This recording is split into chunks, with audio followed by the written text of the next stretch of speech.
Foxy. Let's get digity. So on this week's show, we have b-boy, graph artist, and DJ from back in the day, from London all the way over to Brazil. A very, very old friend of mine. We go back like 34, 35 years.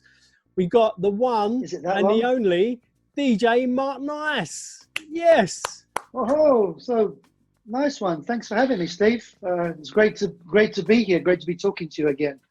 As always, yeah. How you doing, my white whiskered fox?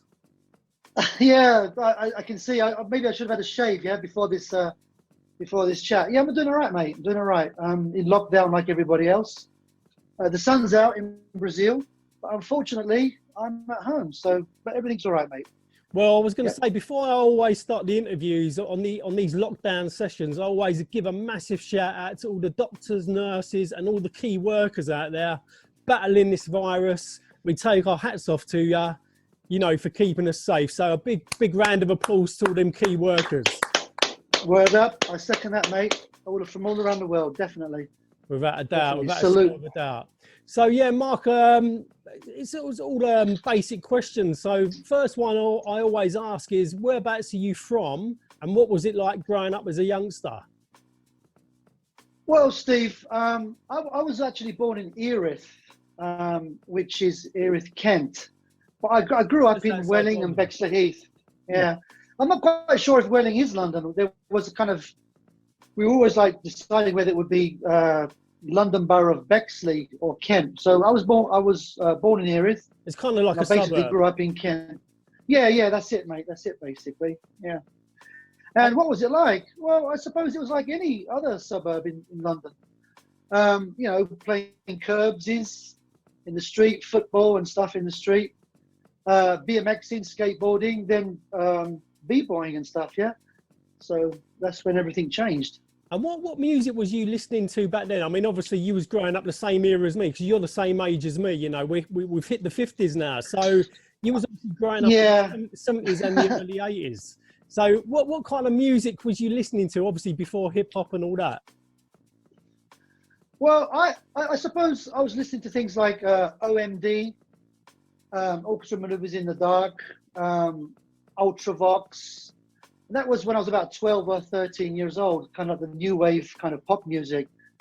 Then I started getting into ska, which I didn't really know was ska at the time, but like Bad Manners, The Specials, Selector, and all stuff like that. So that would have been maybe a bit afterwards. So yeah, that was it, kind of like the ska movement in the UK. And what would you say would be kind of like, the spark that lit that flame to get you into hip hop? Well, I often think about that, and as it's so long ago, it's quite hard to remember. But I think it must have been the early days of going up to Covent Garden with people like yourself and seeing body poppers and dancers dancing to the street sounds, electro and stuff. Mm. So about that same time, I think there was a Saturday morning show. And I think the Rocksteady crew, or maybe it was Malcolm McLaren, his video or their video appeared on that show. And seeing the breakdancing and the graffiti and the whole movement kind of like blew me away. Like, what the hell is that? It was amazing, so cool. Amazing, wasn't it, Mark? Absolutely incredible. Yeah, and if you think about it, that time we didn't have any access to information. So it was all like VHS or asking people about, what it was and just trying to network with people, basically, just to find out what it really was, because no one really had any idea what it was, but we all knew it was really special and really cool.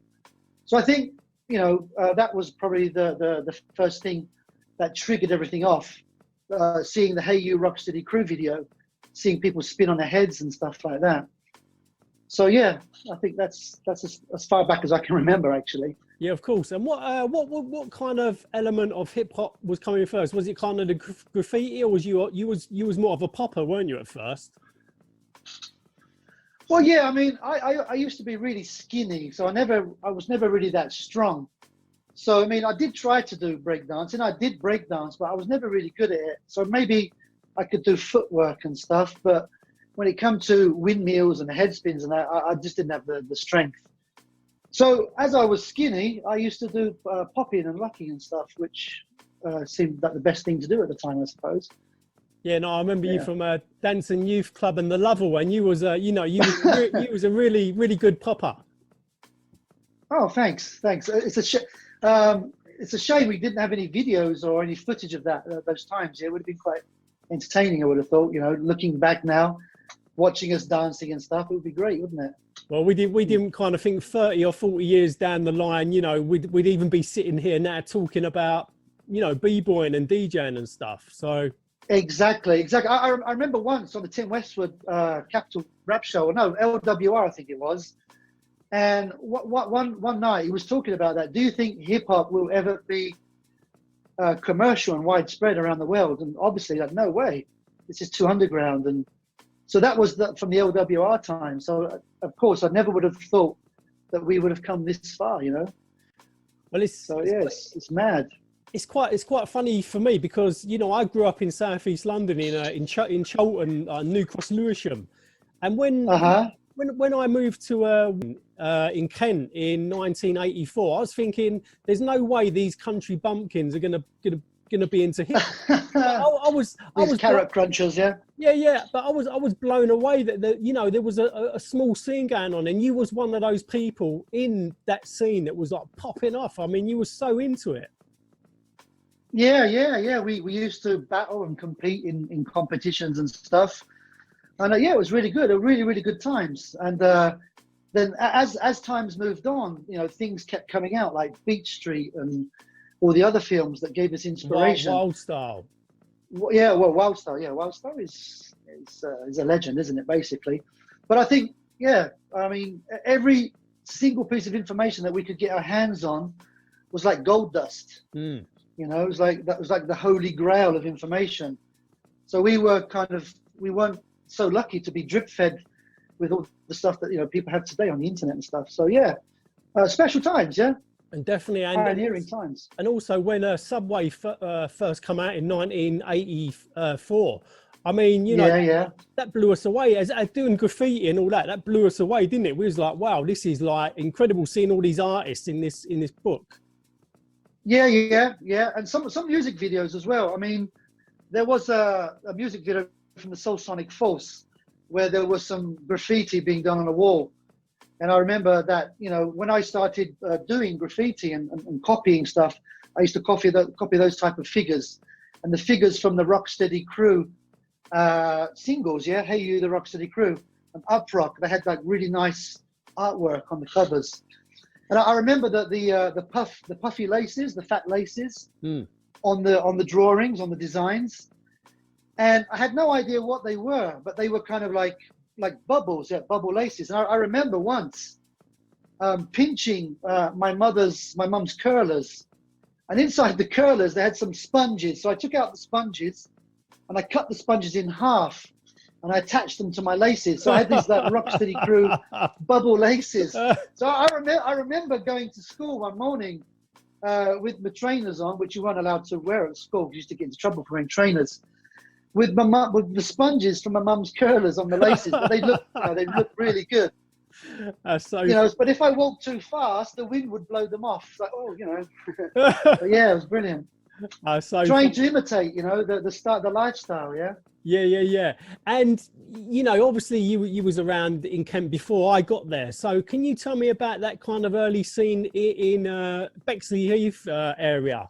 Because I remember when I moved there, there was pieces that had been up for at least a year or so, ran by like Bexleyheath Cinema, around the side of it, and behind Welling Cinema.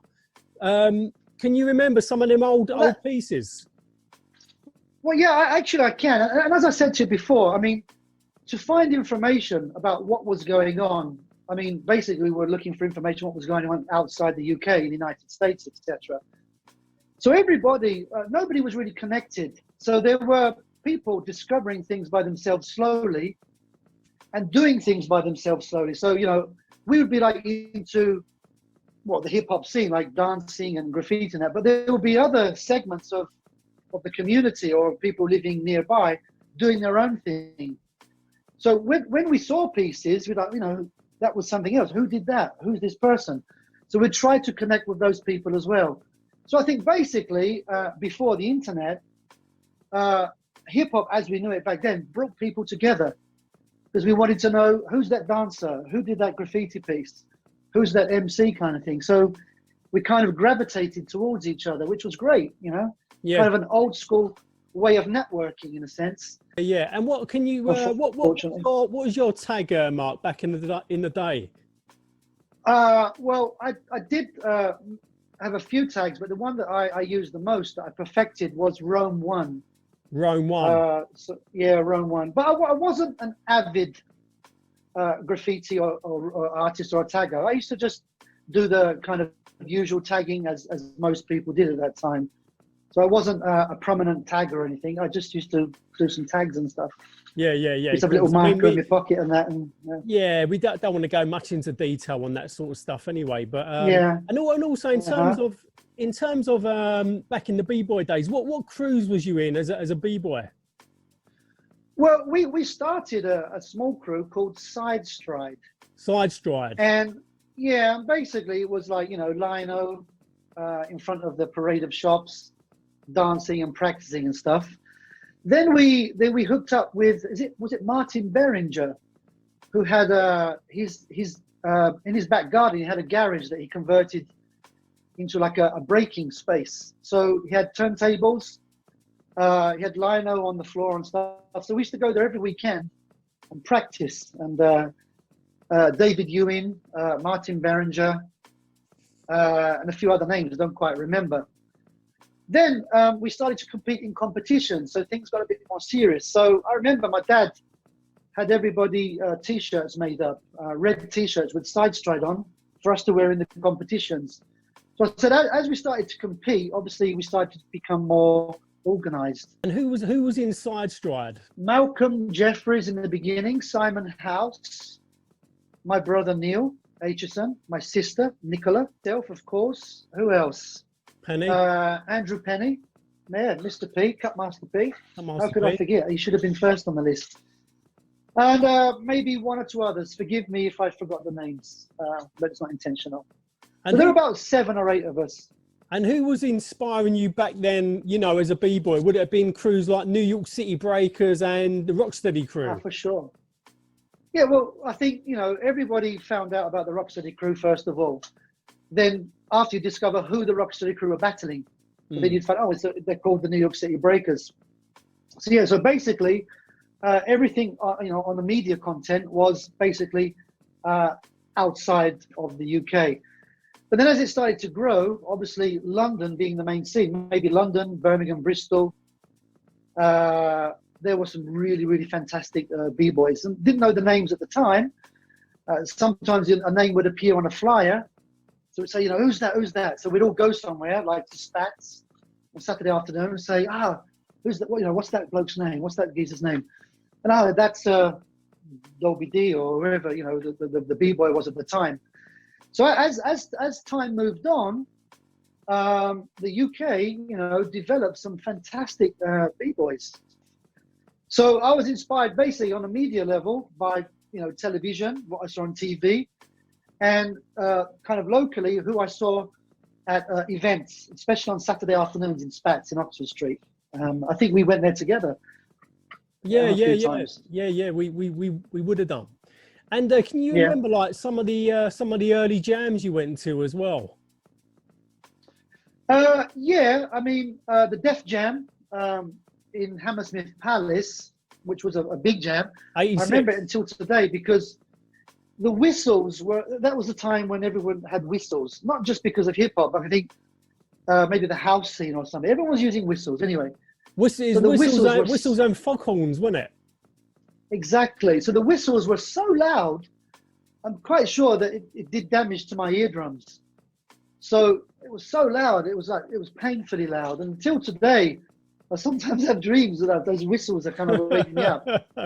So I mean that's a negative thing, but the concert itself was absolutely wonderful. It's fantastic. It's amazing, wasn't it? I went to a few other jams. There were a few other hip hop jams, but I don't quite remember the names. I mean, I've been living outside the UK now for over 20 years, so My memory's A bit not rusty. serving me very well at the minute. It's a little bit rusty. Yeah, a bit rusty. Yeah, Need to spare a bit of more on it. more than a little bit rusty. Yeah.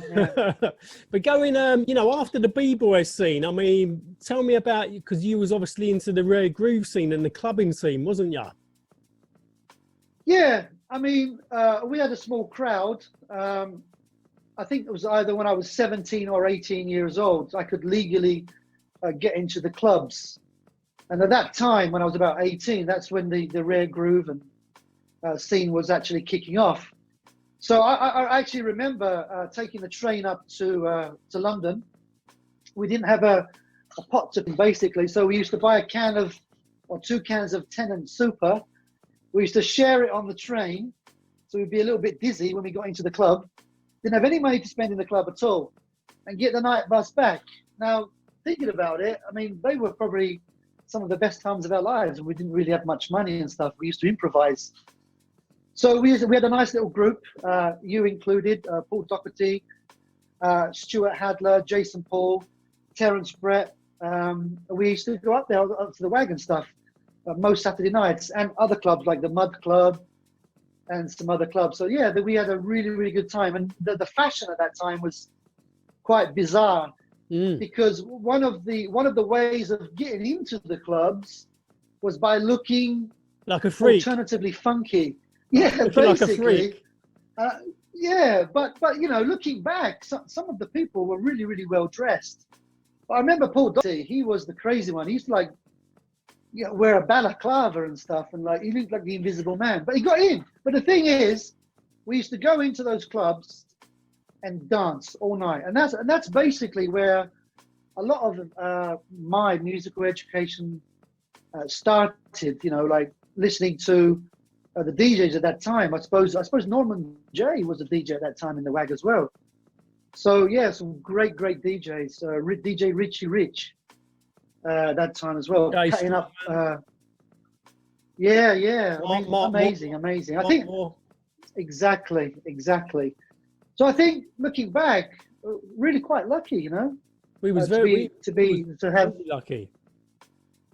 Yeah, to have been able to enjoy that, never forget it.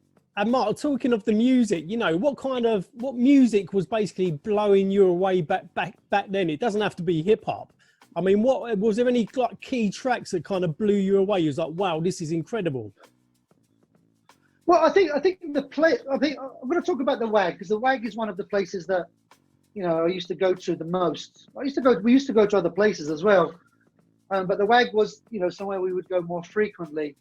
So the WAG, I think, kind of had like a playlist. So every time a certain DJ would come on, he would always play those certain types of tunes. And so, it was between the hip hop, the Public Enemy and stuff, it was like Maceo and the Max across the tracks. I always remember that being played. So we would kind of be moving around until something really hardcore kicked off. Then, we would go into our funky freak dancing as well that suited the outfits, With our platform shoes. Yeah, exactly. So I mean, a lot of great hip hop was coming out, but a lot of the DJs were also playing a lot of the funk and the breaks that were used in those hip hop tracks, which I didn't know at the time. So listening to them over and over again, you just end up finding out. You couldn't Shazam anything, or even ask anybody, the DJ, what's that? You just had to find out in your own way.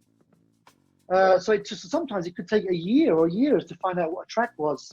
But then you'd go into places like Groove Records and other places up in London. Spin-offs. And try to, and I think we were kind of embarrassed or a little bit shy also to ask about names of records and stuff if we didn't know somebody.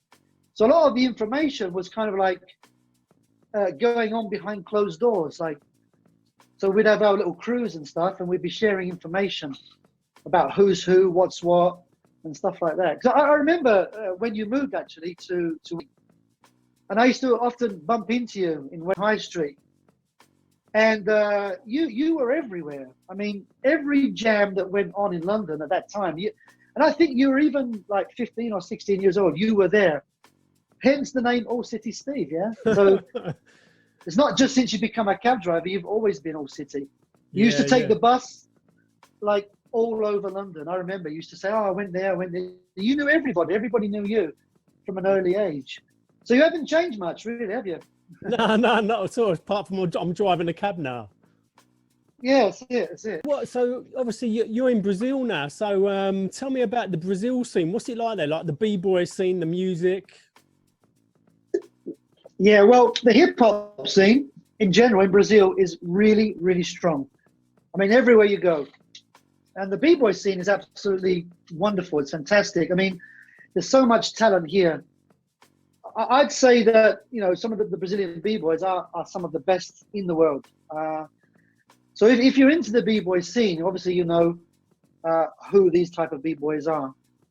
And I have been fortunate enough to be, you know, to have been playing at quite a few events here in Brazil. So I've seen a lot of talent. So the b-boy scene here is really, it's underground, but it's really strong, really strong. And there's some really talented b-boys and b-girls.